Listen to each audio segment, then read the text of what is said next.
Mi nuera, Carla, se rió con un trago en la mano y dijo que parecía su empleada doméstica, ahí mismo en el patio de mi propia casa. Llevaba la misma blusa que usé la noche en que mi esposo me propuso matrimonio y mi hijo, Diego, se quedó ahí parado, fingiendo que no escuchó nada. Así que sonreí, salí en silencio y, 2 semanas después, vendí la casa en la que vivían e hice algo que nunca olvidarán. Antes de empezar, asegúrense de darle like y suscribirse. Y por favor, compartan en los comentarios una lección de vida que todos deberíamos aprender antes de que sea demasiado tarde. Gracias. No tenía ninguna intención de ir a esa fiesta de fin de semana, no después de cómo había estado actuando Carla en los últimos meses. Comentarios sarcásticos, ojos en blanco cada vez que entraba a una habitación, susurros a Diego como si yo fuera demasiado vieja para seguirles el paso. Pero Diego insistió. Es solo una reunión con unos amigos, mamá. Nada del otro mundo, dijo por teléfono, con la voz tensa, como siempre que intenta ocultar algo. Así que fui. Planché mi blusa más bonita, la que Ricardo me regaló en nuestro 30º aniversario, la que dijo que me hacía parecer una mujer elegante bañada por el sol. Me puse un poco de rubor, me recogí el cabello y me convencí de que sería algo sencillo. Cuando llegué, el patio trasero ya estaba lleno, luces colgantes, comida de catering, mujeres en tacones altos con cócteles en la mano, el tipo de gente que a Carla le gusta impresionar. Apenas tuve tiempo de dejar mi bolso cuando escuché su voz cortar el murmullo. Dios mío, ¿no parece que doña Rosa se vistió como Lupita, mi antigua empleada de Guadalajara?, exclamó. No fue una risa discreta, fue una carcajada fuerte, de esas que invitan a los demás a unirse, y lo hicieron. La risa se extendió por el patio como un incendio. Me quedé ahí, sosteniendo una copa de vino tinto que alguien me había pasado, sintiendo que mis mejillas ardían. Miré a Diego, estaba al otro lado del patio, hablando con un hombre que llevaba una gorra de golf. Nuestros ojos se encontraron. Él desvió la mirada. Eso fue peor que el insulto, peor que las risas. Mi propio hijo, fingiendo que no escuchó nada. Me di la vuelta lentamente. Caminé hacia el baño de visitas y cerré la puerta con llave. Me senté en la tapa del inodoro, con las manos temblando, mirando mi reflejo en el espejo del tocador. Mi lápiz labial estaba corrido. Me veía cansada, no, agotada. Y pensé, no por primera vez, que si Ricardo estuviera vivo, nada de esto estaría pasando. Carla empezó a actuar así después de que él falleció. Antes fingía ser dulce conmigo, pero una vez que él se fue, fue como si se quitara la máscara. Siempre asumí que Diego no lo notaba, o tal vez estaba demasiado ocupado para que le importara. Pero esa noche lo confirmó. Él vio y no hizo nada. Salpiqué agua en mi rostro y esperé hasta que el ruido de los invitados se trasladó al frente de la casa antes de salir. Intenté irme sin llamar la atención, pero Elena, nuestra empleada doméstica, estaba en el pasillo doblando servilletas. Me miró, no con lástima, con comprensión. No dijo nada en ese momento, solo asintió una vez. Ese fue el momento en que algo dentro de mí empezó a cambiar. No explotó, no se rompió, solo cambió. Como si un engranaje hubiera encajado en una nueva posición. Todavía no estaba enojada, no del todo, pero estaba consciente, dolorosamente consciente, de que esa casa ya no se sentía mía.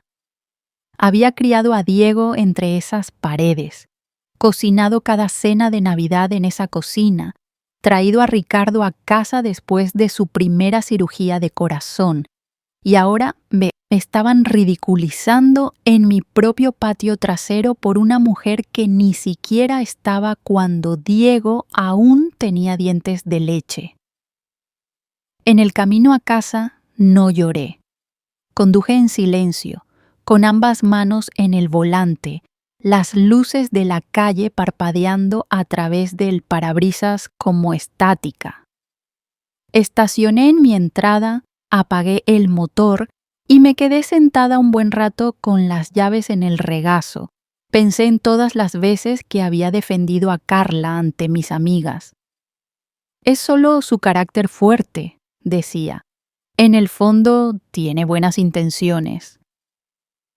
Pero ahora me preguntaba, ¿cuánto tiempo había estado mintiéndome a mí misma? Y más importante aún, ¿cuánto tiempo había estado Diego mintiéndome? No lo sabía entonces, pero Elena vendría a mí con algo que cambiaría todo. Algo escondido en un cajón que nunca debió ser abierto, pero eso vendría después. Esa noche, lo único que sabía era esto. Mi nuera me miró a los ojos frente a un montón de gente y dijo que parecía su empleada doméstica. Y mi hijo desvió la mirada. Ese fue el momento en que dejé de temer causar una escena, porque la escena ya había comenzado, y ellos la iniciaron. Solo que aún no había decidido cómo la terminaría. A la mañana siguiente, todavía llevaba la misma ropa, no había dormido.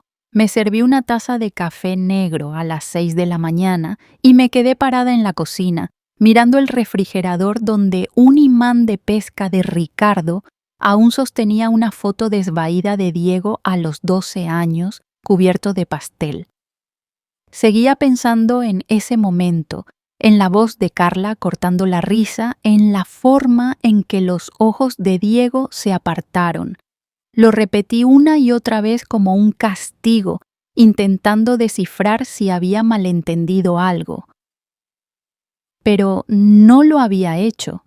Cerca de las 8, Elena llamó. ¿Puedo pasar?, preguntó, lo cual era extraño. Ella nunca preguntaba, simplemente llegaba y tocaba como lo había hecho durante los últimos 15 años. Claro, dije.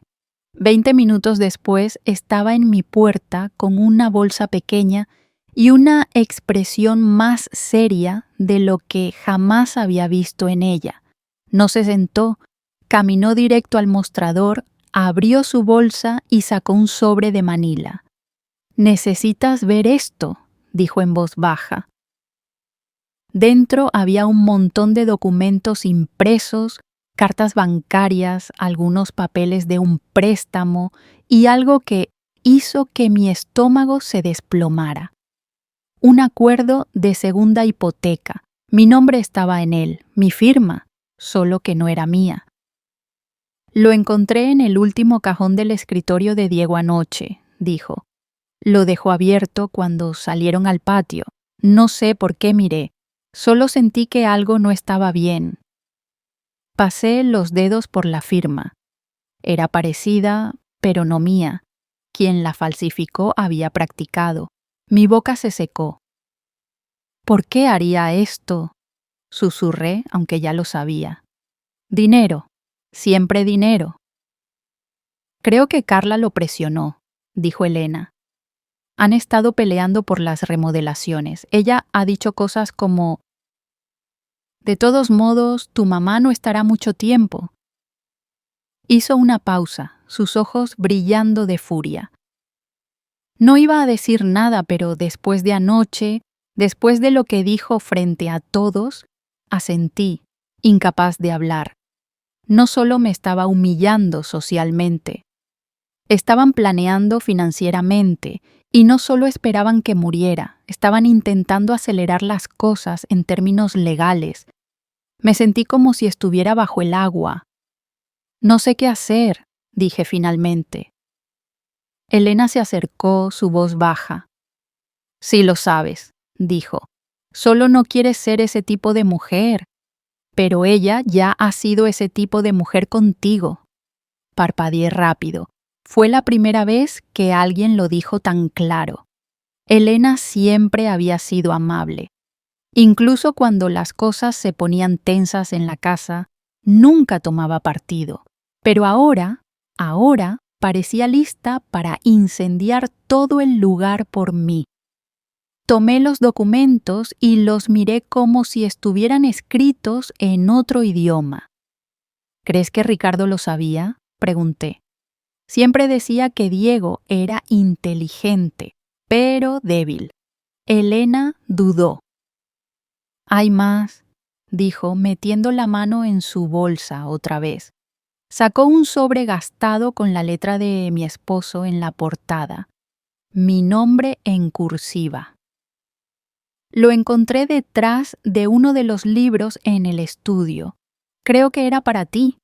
Mis manos temblaron mientras lo abría. Dentro había una sola hoja de papel rayado, escrita con la caligrafía ordenada y curva de Ricardo. No era una carta, era una advertencia, una entrada de diario.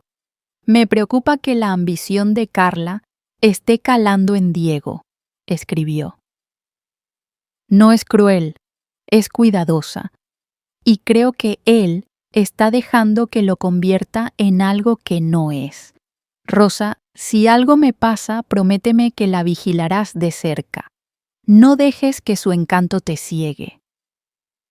Aferré esa hoja como si fuera un salvavidas. Él lo había visto mucho antes de que yo me atreviera a admitirlo. Había visto quién era ella, y ahora yo tenía pruebas legales, pruebas emocionales. No estaba loca, no era paranoica. Me habían hecho sentir como una carga en mi propia casa mientras sonreían. Pero ya no más. Tienes razón, le dije a Elena, con la voz más firme ahora. Sé qué hacer, y lo voy a hacer. Pasé toda esa tarde caminando por mi sala con el sobre en una mano y el café frío en la otra. No podía sacar las palabras de Ricardo de mi cabeza. No dejes que su encanto te ciegue. Siempre tuvo la habilidad de ver a través de las personas. Me había advertido sin decírmelo a la cara, lo que al principio me pareció cruel, como si no confiara en mí lo suficiente para decirme la verdad. Pero conocí a mi esposo. No lo ocultó para protegerse a sí mismo. Lo hizo para protegerme a mí. Siempre odié los enfrentamientos y él lo sabía. Debió pensar que si lo ponía por escrito, lo leería cuando estuviera lista. Bueno, ahora lo estaba. Necesitaba saber exactamente con qué estaba lidiando. Así que fui directo al armario del pasillo, saqué la caja fuerte de metal donde guardábamos nuestro testamento, la escritura de la casa, los papeles del seguro, todo lo importante. No la había tocado desde el funeral de Ricardo. La llave aún estaba en el mismo llavero que mi llavero de la iglesia. Dentro, todo olía ligeramente a papel viejo y polvo. Fui directo a la carpeta etiquetada como testamento y fideicomiso y revisé los documentos. Allí estaba, en blanco y negro. Ricardo me había dejado todo, la propiedad completa de la casa, el control de todas las cuentas, ni una sola cláusula dejaba nada a Diego o Carla mientras yo estuviera viva. Me senté, extendí las páginas sobre la mesa de centro y las miré fijamente. Durante años, había creído que tal vez Diego estaba ayudándome, gestionando cosas, aconsejándome, tomando decisiones porque le importaba. Pero ahora lo veía claro, no había estado gestionando nada.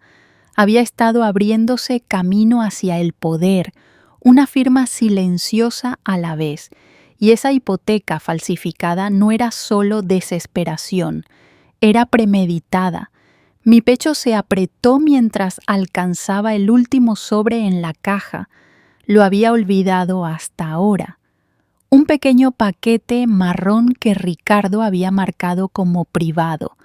Lo abrí lentamente, esperando más papeles legales, pero en cambio encontré un pequeño diario encuadernado en cuero. El diario de Ricardo, el que solía garabatear por las noches cuando no podía dormir, diciendo siempre que le ayudaba a ordenar su mente. Pasé a las últimas entradas, con las manos temblando. Las primeras páginas eran sus divagaciones habituales, actualizaciones sobre el mercado de valores, quejas sobre su dolor de espalda, frustración porque Diego dejó su antiguo trabajo para meterse en consultoría con el hermano de Carla. Pero luego vino algo que me revolvió el estómago. Carla quiere que Diego acelere el futuro, escribió.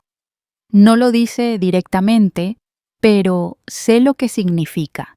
Quieren el control, están esperando que muera y que Rosa se doblegue. Ojalá hubiera manejado el fideicomiso de otra manera. Pensé que dejarle todo a Rosa la protegería, pero ahora me preocupa que la haya convertido en un blanco. Cerré el diario y lo apreté contra mi pecho como si fuera un escudo. No era paranoia, no era pensar demasiado, estaba pasando. Venían por lo que había construido, por la casa donde crié a mi hijo, por el dinero que Ricardo pasó 4 décadas ganando, por mi paz. Me levanté y abrí mi laptop. Busqué el nombre del abogado que Ricardo usó para el testamento, Esteban Morales. No había hablado con él en años, pero su número seguía en la lista.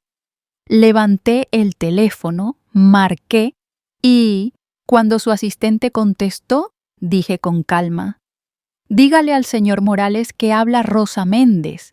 Necesito programar una consulta privada de inmediato, sin familiares presentes». Ella dudó un momento antes de confirmar. «Mañana a las 10 de la mañana». Acepté.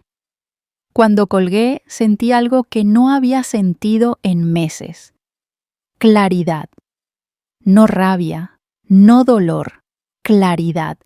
Por primera vez desde que Ricardo falleció lo sentí a mi lado, no solo en la memoria, sino en la acción, en las palabras que escribió, en los documentos que dejó, en las decisiones que intentó prepararme para tomar.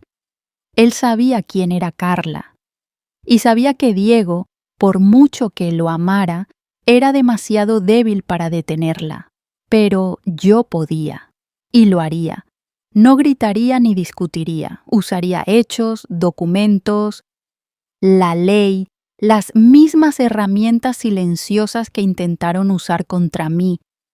Tenía más poder del que pensaban, y estaban a punto de descubrir cuánto. No dormí esa noche tampoco, pero esta vez no fue por confusión o tristeza, fue por planificar. Coloqué cada documento en la mesa del comedor como si fueran piezas de ajedrez. El testamento de Ricardo, la escritura de la casa, la copia de la hipoteca falsificada, su diario y hasta el sobre que Elena había encontrado.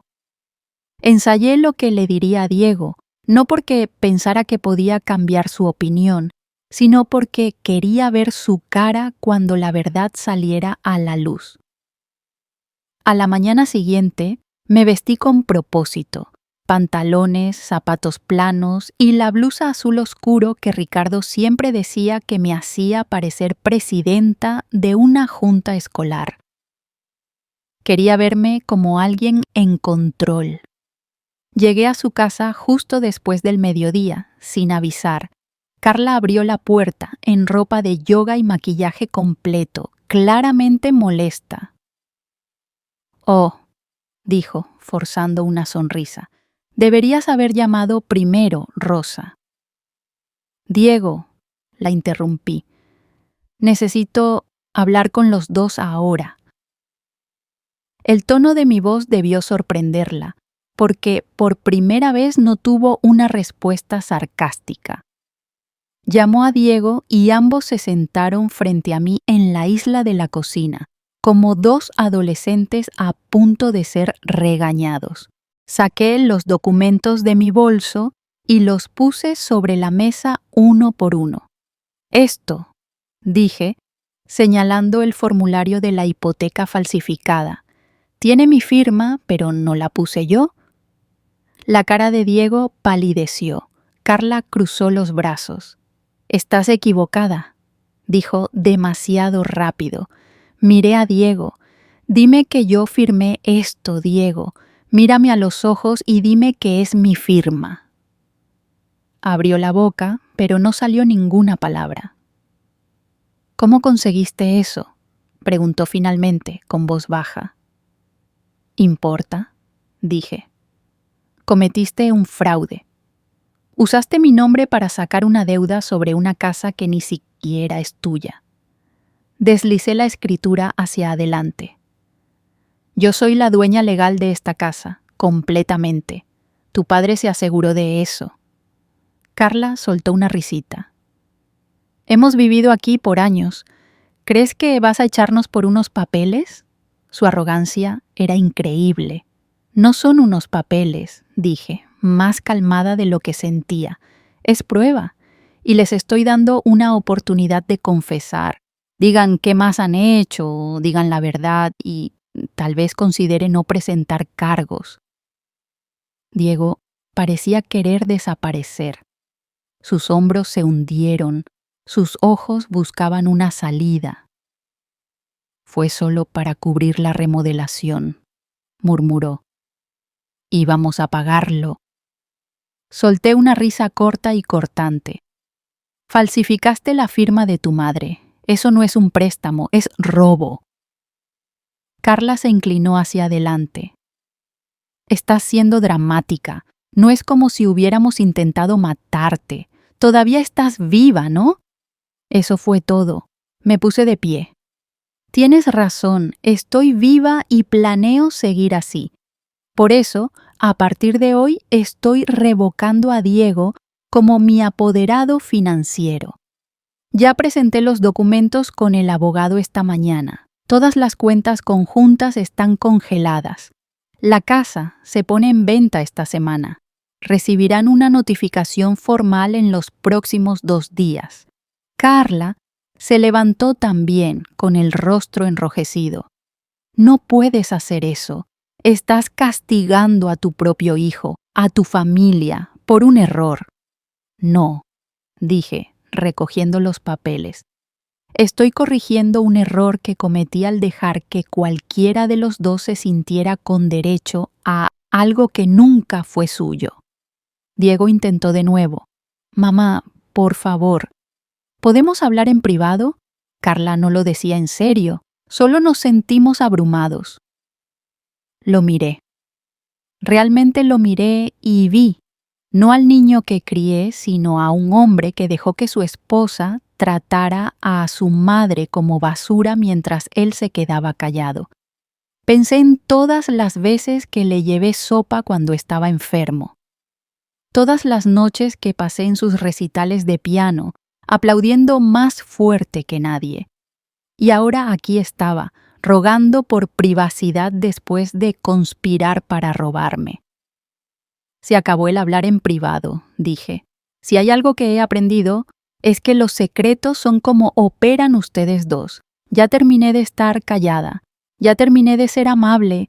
Tienen 30 días. Después de eso, están fuera». Caminé hacia la puerta y Carla siseó detrás de mí. «¿Crees que eres una heroína? Solo eres una vieja amargada». Me giré una vez con la mano en la perilla. «Mejor amargada que ciega». Salí al sol, con el corazón latiendo fuerte, y por primera vez en años no me sentí como la madre de alguien ni como la carga de alguien. Me sentí como alguien con poder y apenas estaba comenzando. Pasaron 3 días antes de que tuviera noticias de ellos, y no llegó como una disculpa o una consulta legal, sino como un grito, el grito de Carla rebotando en las paredes de mi buzón de voz como un berrinche en un pasillo de mármol. Reproduje el mensaje 2 veces. Primero por las palabras, luego solo para escuchar su tono, porque nada revela a una persona más rápido que cómo se comporta cuando pierde el control. No puedes echarnos así. Hemos construido nuestras vidas aquí. Los hijos de Diego crecieron en esta casa. ¿Estás destruyendo a tu propia familia por qué? ¿Orgullo? Eres despreciable, chilló. No devolví la llamada. Guardé la grabación y se la envié a mi abogado. Esa misma tarde, llegué a la casa con una agente inmobiliaria, una mujer llamada Marta, que parecía no tolerar tonterías de nadie y olía a cítricos y tinta. Mientras recorríamos las habitaciones, mis habitaciones, noté que Carla había dejado ropa en el suelo de la habitación de invitados, zapatos desperdigados en el pasillo, una copa de vino en el rellano de la escalera, todo dispuesto, sin duda, para hacer que el lugar pareciera inhabitable. Lo ignoré. Marta tomaba notas, elogió el moldaje de corona que Ricardo había instalado en el 92 y discutimos el precio de la venta. Carla nos observaba desde lo alto de las escaleras como una gárgola. Sus brazos estaban cruzados, sus labios tan apretados que parecían una línea recta. «Eres patética», murmuró lo suficientemente alto para que la escuchara. No parpadeé. Firmé los papeles con Marta ahí mismo, en la cocina, y programé un equipo de limpieza profesional para el fin de semana. Fue entonces cuando Carla perdió los estribos, bajó las escaleras pisando fuerte como adolescente, agarró la copa de vino de la escalera y la arrojó contra la pared cerca del refrigerador. No se rompió, rebotó y rodó bajo la mesa como una escena de una telenovela barata. «Esta es nuestra casa ahora, ya no eres la reina aquí», gritó. Diego apareció detrás de ella, luciendo como si no se hubiera afeitado en 2 días. «Mamá, ¿podemos hablar?», dijo débilmente, otra vez con esa voz suplicante que solía funcionarme cuando tenía 10 años. Negué con la cabeza. «Falsificaste mi nombre. Intentaste robarme mi casa. No hay nada más que hablar». Carla pasó junto a mí hacia la sala y abrió los cajones como si buscara algo para lanzar. «Te juro por Dios que le diré a todos que estás senil, que has perdido la cabeza, que ni siquiera recuerdas las cosas bien». Saqué un papel de mi bolso y lo levanté. Mi nueva evaluación médica de un médico privado, realizada 2 días antes por recomendación de Esteban Morales. «Certificada como mentalmente competente», dije. «Firmado y sellado. Sabía que intentarías eso». Se quedó en silencio por un momento, solo un segundo de quietud atónita. Luego se lanzó hacia adelante, señalándome con el dedo, la cara retorcida. «Esto es abuso a personas mayores», gritó. «Nos estás abusando». Casi me reí. «¿Quieres decir que los estoy haciendo responsables?». Me giré hacia Diego. «Tu padre confiaba en ti, confiaba en mí, y mira lo que has hecho con esa confianza». Abrió la boca, pero no dijo nada. El silencio que siguió no fue incómodo, fue condenatorio, fue el sonido de un hijo dándose cuenta de que finalmente había empujado a su madre demasiado lejos. Caminé hacia la puerta principal y la abrí. La venta se publica en 48 horas. El lunes se entregará una notificación formal de desalojo. Sugiero que empiecen a empacar. Carla murmuró algo mientras salía, algo sobre llamar a su hermano, sobre abogados, sobre humillación pública. Pero no me detuve a escuchar. Subí a mi auto, di una vuelta a la manzana y estacioné detrás de la vieja farmacia donde Ricardo y yo solíamos comprar refrescos después de misa. Me quedé ahí sentada, con las ventanas entreabiertas, escuchando el viento. No estaba temblando, no estaba llorando, me sentía sólida, con los pies en la tierra, como si finalmente hubiera echado raíces de nuevo. Y en ese momento me di cuenta de que el poder no viene de gritar más fuerte o de hacerse la víctima. Viene de la verdad, de la preparación, de saber exactamente lo que se te debe y negarte a aceptar menos. Carla había cometido un error crítico. Pensó que solo era una mujer mayor con demasiados recuerdos y sin suficiente carácter. No sabía que guardaba cada recibo, cada revisión del testamento, cada mensaje de voz. No sabía que había estado callada, no porque tuviera miedo, sino porque había estado observando. Acababa de convertirse en la enemiga de una mujer que no tenía nada más que perder, y eso, lo sabía, era un lugar muy peligroso para ella. A la mañana siguiente, después del colapso de Carla, me desperté antes del amanecer, preparé una taza de té Earl Grey y me senté con un cuaderno amarillo para planificar todo lo que aún necesitaba asegurar antes de jalar la palanca final. No solo estaba tratando de ganar, estaba asegurándome de que no pudieran regresar después de que lo hice. Primero en la lista estaba el banco.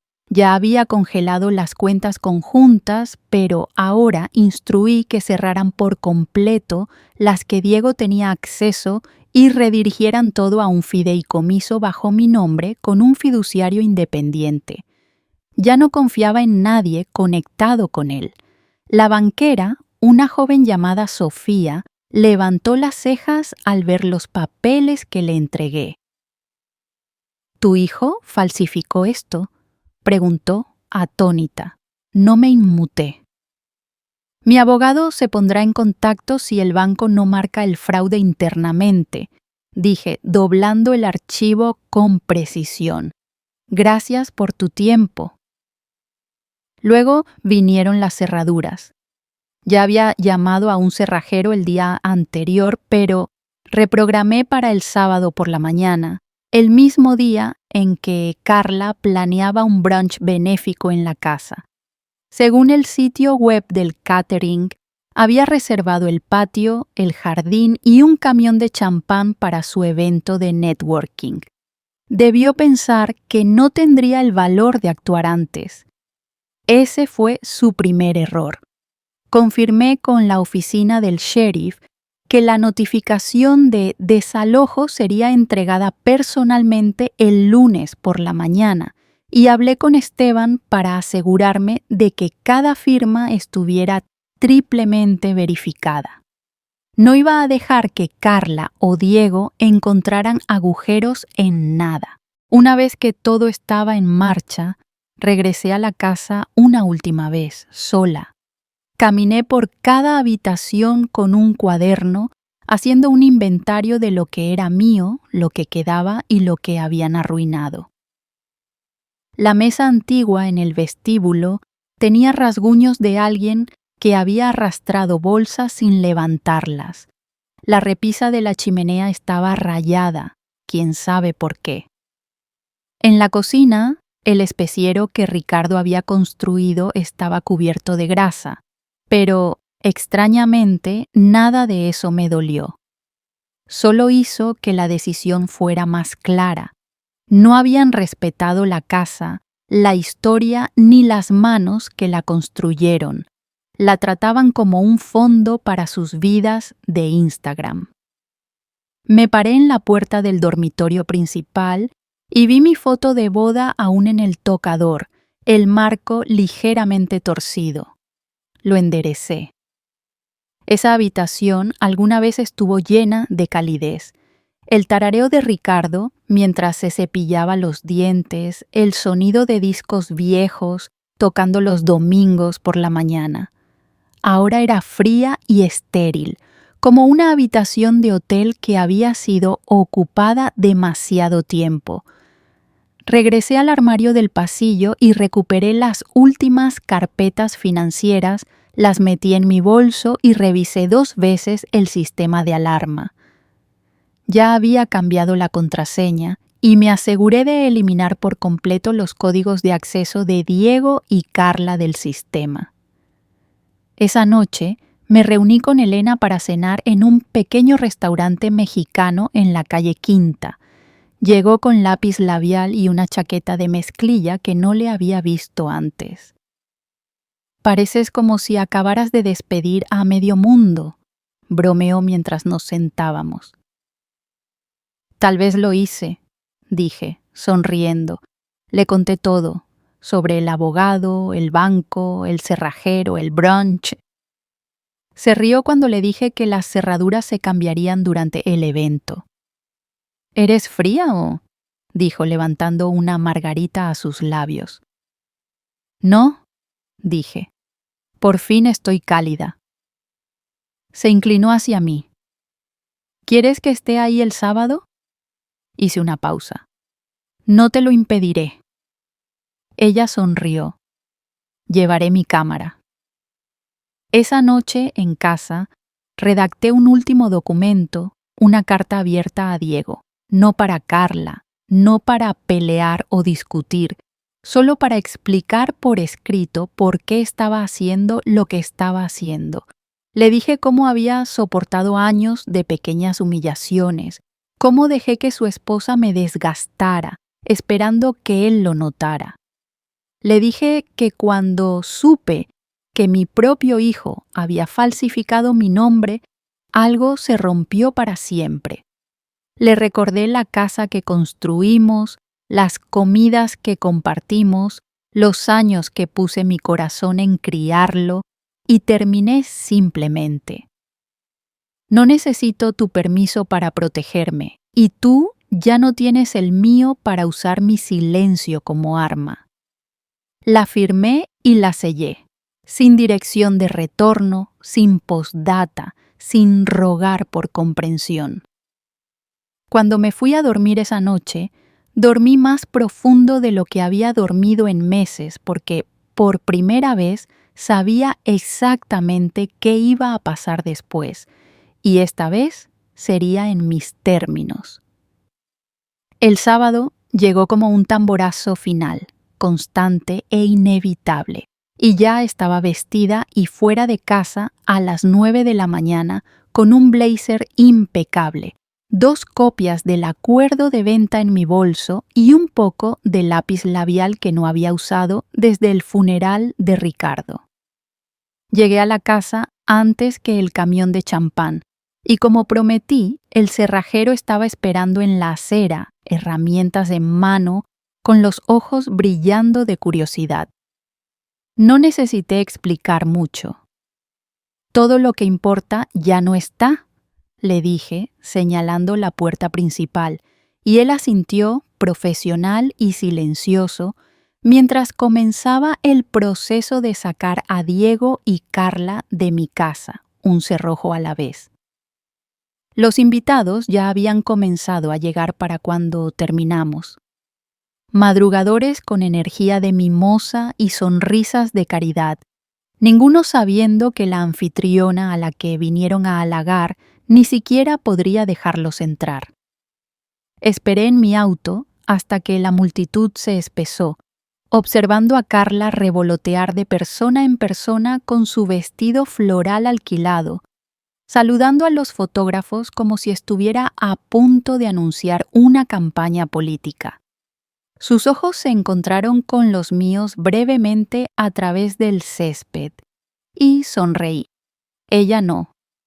Aún no lo sabía, pero me aseguraría de que lo supiera, públicamente. Salí de mi auto justo cuando el conductor del camión de champán se acercó a la puerta principal, confundido, llamándola. Carla corrió hacia allí con los tacones clavándose en el césped, su voz tensa y chillona al darse cuenta de que la llave ya no funcionaba. «Está atascada, juro que está atascada», dijo a nadie en particular, intentando mantener la voz calmada mientras los murmullos comenzaban a surgir. Fue entonces cuando di un paso adelante lentamente, como una directora entrando a un aula ruidosa. Todas las miradas se volvieron hacia mí. «No está atascada», dije lo suficientemente alto como para cortar la música y la conversación. «Fue cambiada». La cara de Carla se congeló. «¿Qué demonios haces aquí?», siseó acercándose a mí, intentando bloquear mi vista de la audiencia que crecía. «Organizando la despedida final», dije, y de mi bolso saqué un sobre de manila grueso.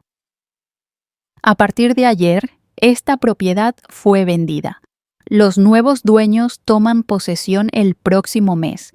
Les aconsejo a todos aquí que agarren un trago rápido.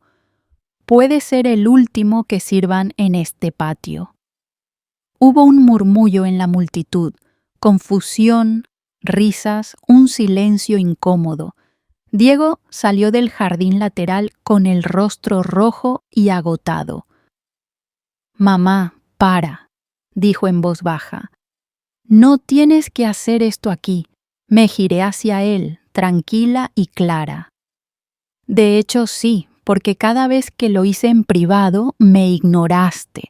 Cada vez que intenté hablar suavemente, dejaste que ella gritara más fuerte. Así que ahora hablo su idioma». Le entregué el sobre.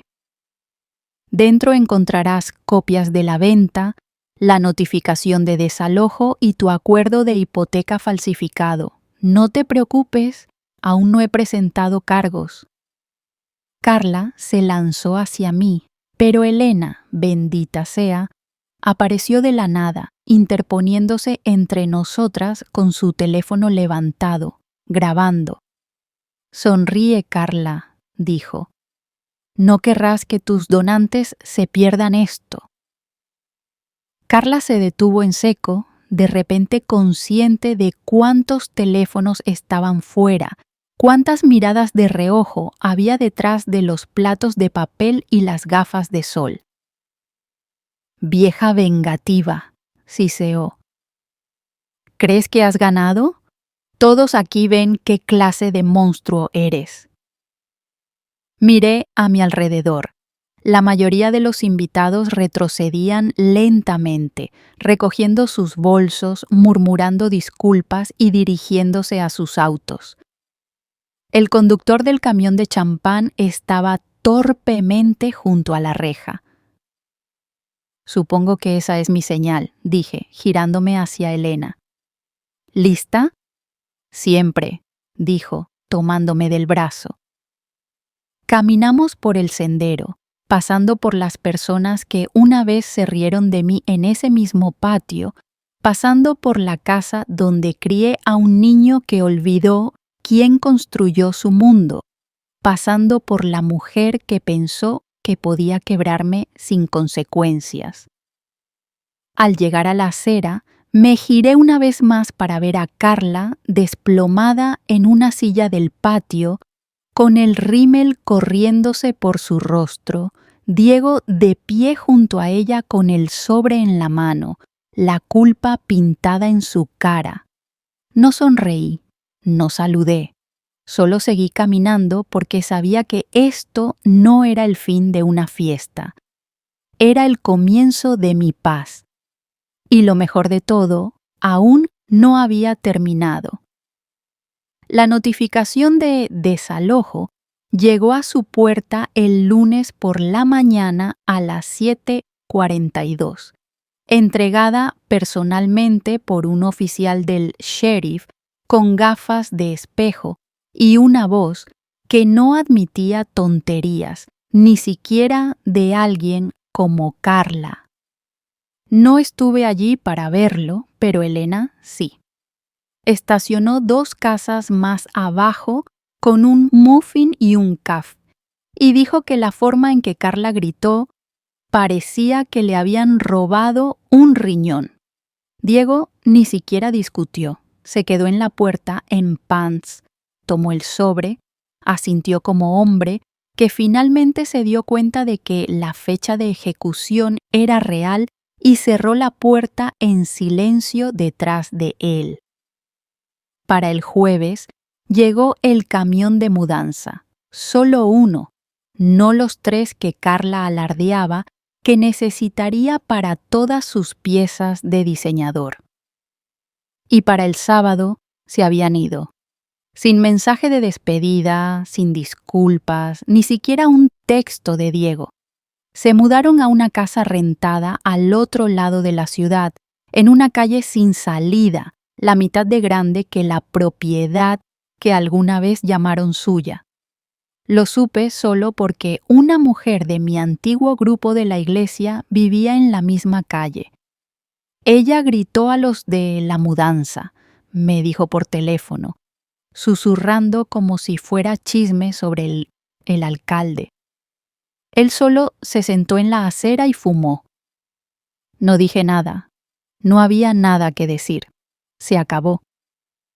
La casa estuvo vacía durante 2 semanas mientras se hacían las inspecciones finales. Durante ese tiempo, caminé por ella una última vez, sola, despacio y con propósito, como si visitara a una vieja amiga en el hospital antes de que se fuera. El aire olía a limpiador de limón y un leve arrepentimiento. Toqué los bordes de la chimenea, la ranura gastada en la baranda de la escalera donde Diego solía deslizarse en pijama, el parche en la pared del pasillo donde Ricardo una vez colgó nuestra foto de boda torcida, insistiendo en que así se veía más romántica. Me senté en la sala, ahora sin muebles, y dejé que mi respiración resonara. No estaba llorando, no estaba enojada, me sentía limpia. La venta se cerró 2 días después. Una joven pareja negra con un recién nacido y un perro rescatado, Marcos y Sofía Torres. Él era electricista. Ella trabajaba desde casa en diseño gráfico. Me habían escrito una carta con su oferta, no porque tuvieran que hacerlo, sino porque quisieron. Hemos soñado con una casa como esta, escribió Sofía, no solo por el espacio, sino por la sensación. Esa frase sola me hizo elegirlos. No querían la casa por estatus o para presumir, sino para vivir, para la vida. Los conocí en la firma, les estreché la mano y dejé las llaves en un pequeño tazón de vidrio junto a la puerta. Te encantará la cocina en primavera, le dije a Sofía. Recibe luz matutina hasta el fregadero. Ella sonrió y apretó mi mano como si estuviéramos pasando una antorcha. Esa noche, manejé de regreso a mi nuevo lugar, un pequeño condominio cerca de la biblioteca, a poca distancia de la panadería y el jardín comunitario. No tenía chimenea, ni ala de invitados, ni molduras de los 80, pero tenía calma, tenía libertad, y era mío. Desempaqué lentamente, encendí una vela que Ricardo me compró una vez en un mercado navideño y abrí una botella de vino que había guardado sin saber para qué. Tal vez para esto, tal vez para ahora. Elena pasó alrededor de las 8 con comida para llevar y una botella de refresco, y nos sentamos en mi nuevo balcón viendo la ciudad zumbar abajo. «Lo lograste», dijo simplemente. «No solo ganaste, te liberaste». Asentí mirando el cielo. No sabía lo pesado que era hasta que lo solté, dije. Seguí intentando cargar con esa casa, con esa familia, como si todavía fuera lo que solía ser, pero no lo es y yo no lo soy. Ella levantó su vaso. «Por no dejar que nadie nos trate como la empleada nunca más». Me reí, luego me congelé, recordando ese primer momento en la fiesta, el insulto que lo empezó todo. «Pareces mi empleada», había dicho Carla. Lo curioso es que la mujer con la que intentó compararme, Elena, resultó ser más familia que cualquiera de ellos, y al final no fue el título lo que me definió, fue la verdad, y ahora la tenía toda, documentada, notariada, firmada, sellada y entregada. 2 semanas después de que los Torres se mudaron, me encontré haciendo algo que no había hecho en más de una década. Reorganicé mis estanterías, no por necesidad, sino porque finalmente tenía la energía para preocuparme por el orden de las cosas otra vez. Estaba a mitad de alfabetizar la sección de ficción cuando Elena llegó a mi puerta con una sonrisa amplia, una botella de vino tinto de precio medio y una carpeta de Manila bajo el brazo. «Tengo algo que mostrarte», dijo, entrando como si fuera la dueña del lugar. Y, honestamente, en ese momento casi lo era. Puso el vino en la mesa, abrió la carpeta y deslizó un documento brillante hacia mí. Una licencia de negocio a su nombre. Limpieza y organización Armonía de Elena. Parpadeé, luego me reí. ¿Te volviste formal?, pregunté, y ella sonrió aún más. No solo formal. Ya tengo 5 clientes regulares, una chica a medio tiempo que estoy entrenando y 2 referencias esperando en mi correo. Toqué el documento, sentí su peso. «Solías decir que nunca trabajarías por tu cuenta», dije. «Decías que no sabías cómo». Ella asintió, seria ahora. «No lo sabía hasta que te vi quemar toda tu vida y empezar de nuevo con la espalda recta. Me recordaste que no solo estoy en el fondo, soy la razón por la que algunos de esos lugares funcionan». Serví 2 copas de vino y le di una. «Tú eres la razón por la que no me desmoroné», dije. «Me sacaste de la niebla cuando ni siquiera sabía que estaba en una». Ella tomó un sorbo. Luego se inclinó ligeramente. «Sabes, Carla intentó contactarme 2 veces, dejó un mensaje de voz, actuando como si nada hubiera pasado. Dijo que quería hacer las paces y tal vez hablar de oportunidades futuras». Mis cejas se alzaron. «¿Bromeas?». Elena negó con la cabeza. Debió pensar que me sentiría mal, que estaría desesperada. No entendió que una vez que alguien aprende su valor, no retrocede por un lugar en una mesa podrida.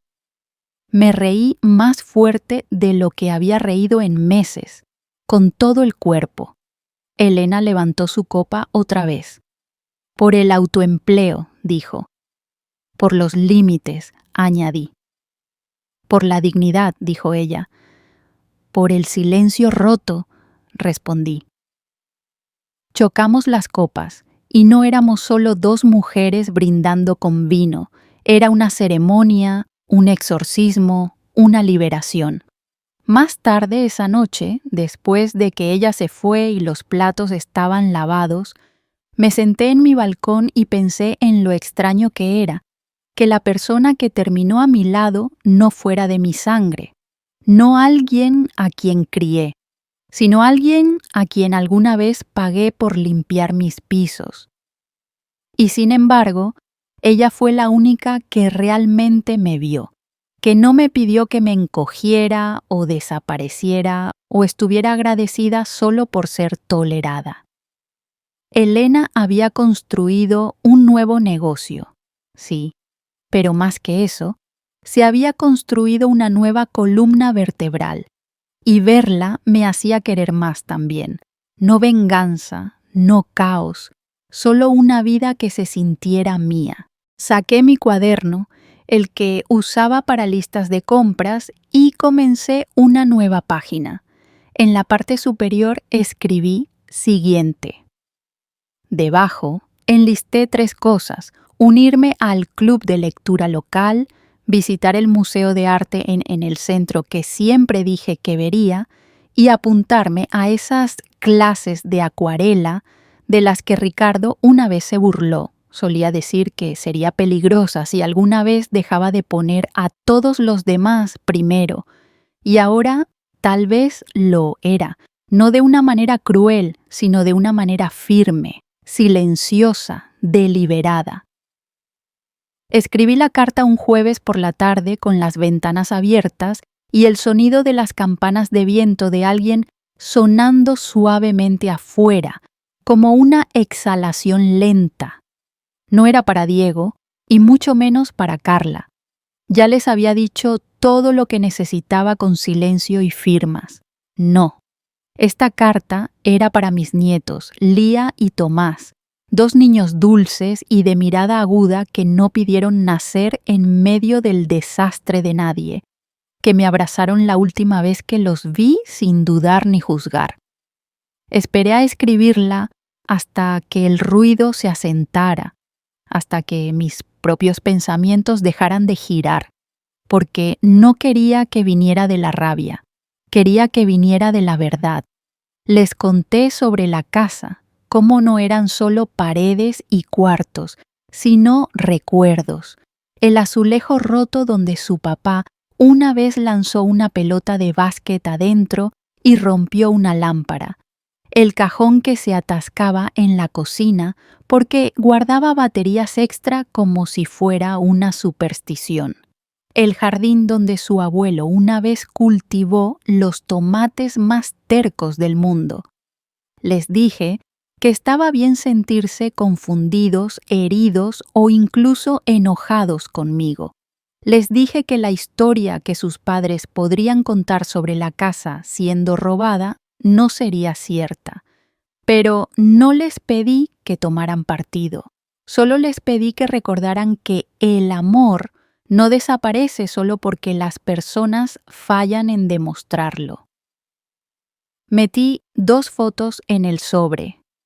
Una de mí y Ricardo en el Porsche en el 89 y otra de la última fiesta de cumpleaños de Lía, donde llevaba una corona de papel y me hizo prometer con el meñique que nunca olvidaría traerle más chispas la próxima vez. Les dije que podían visitarme cuando quisieran, sin presión, sin pruebas de lealtad, solo una puerta abierta, galletas en el frasco y una mujer que aún sabía jugar a ve a pescar. Cuando sellé el sobre, no me sentí triunfante, me sentí tierna, en paz, como si finalmente hubiera cerrado un capítulo sin estrellarlo. Ese fin de semana, doné los últimos libros de Ricardo a la biblioteca local y me llevé a mí misma a una clase comunitaria de acuarela. No era buena, todavía no, pero había algo liberador en ver los colores mezclarse unos con otros sin reglas ni contornos, solo movimiento e instinto. Esa noche preparé espagueti para encendí una vela y leí una novela de misterio en la cama con las ventanas entreabiertas y una taza de té de menta en la mesita de noche. Sin mensajes, sin drama, sin esperar que cayera el otro zapato. Solo calma, solo yo. Elena me envió una foto de sus nuevas tarjetas de presentación y una captura de pantalla de una reseña de 5 estrellas que un cliente le dejó. Ella salvó mi casa y mi cordura, escribió la mujer. Y yo respondí, eso hace ella. Pensé en Carla a veces, generalmente no por mucho tiempo, por lo general solo en momentos donde el silencio pesaba y la memoria se colaba. No la odiaba. La compadecía porque una mujer como esa, que construye toda su vida en el control y las apariencias, nunca se siente realmente segura, incluso cuando gana. Y Diego le deseé paz. Esperaba que algún día desarrollara una columna vertebral, tal vez incluso descubriera qué significa ser hijo otra vez. Pero eso ya no era mi trabajo. Mi trabajo estaba hecho. Había protegido lo que importaba. Había reclamado lo que era mío. Y más importante aún, había construido algo nuevo. No por despecho ni amargura, sino desde el terreno sólido de saber quién era, incluso cuando otros intentaron enterrarlo. Mientras apagaba las luces y me metía en la cama esa noche, la habitación cálida, silenciosa y llena de una alegría pequeña y ordinaria, susurré en la oscuridad. Estoy en casa. Y por primera vez en mucho, mucho tiempo lo dije en serio.